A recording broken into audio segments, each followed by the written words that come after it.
அனைவருக்கும் வணக்கம்.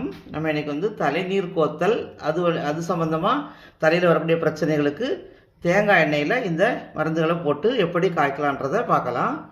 சின்ன வெங்காயம், மிளகு, சுக்கு, கீழா நெல்லிவேர், கொஞ்சம் நேற்றுக்கு பிரச்சனைக்கு கொஞ்சம் வாட வச்சுருக்கேன், அந்த மாதிரி ஈரம் இல்லாமல் பார்த்துக்கோங்க. கருவேப்பிலை, முருங்கை இலை. இப்போ எண்ணெய் நல்லா சூடாகியாச்சு. சின்ன வெங்காயத்தை ஃபஸ்ட்டு போட்டுக்கலாம். கீழா நெல்லிவேர் போட்டுக்கலாம். வெங்காயம் சிவக்குது. வெங்காயம் சிவந்ததும் கருவேப்பிலை கிள்ளி போட்டுக்கலாம். முருங்கைக்கீரையை போட்டுக்கலாம். இந்த முருங்கைக்கீரை ரொம்ப ஒரு முக்கிய பங்கு. முருங்கைக்கீரையும் கீழா நெல்லிவேரும் ரொம்ப ஒரு தலைவருக்கு ரொம்ப முக்கியமான ஒரு பொருள். வெங்காயம் சிவந்தால் மட்டும் போதும். ஸ்டவ் ஆஃப் பண்ணதுக்கப்புறம் அந்த மிளகு, சுக்கு பொடியை கரெக்டாக காஞ்சிருக்கு பாருங்கள். நல்லா பொரிஞ்சு திட்டமாக சிவந்துருக்கு பாருங்கள். கருகாமல் நல்லா சிவந்துருக்கு.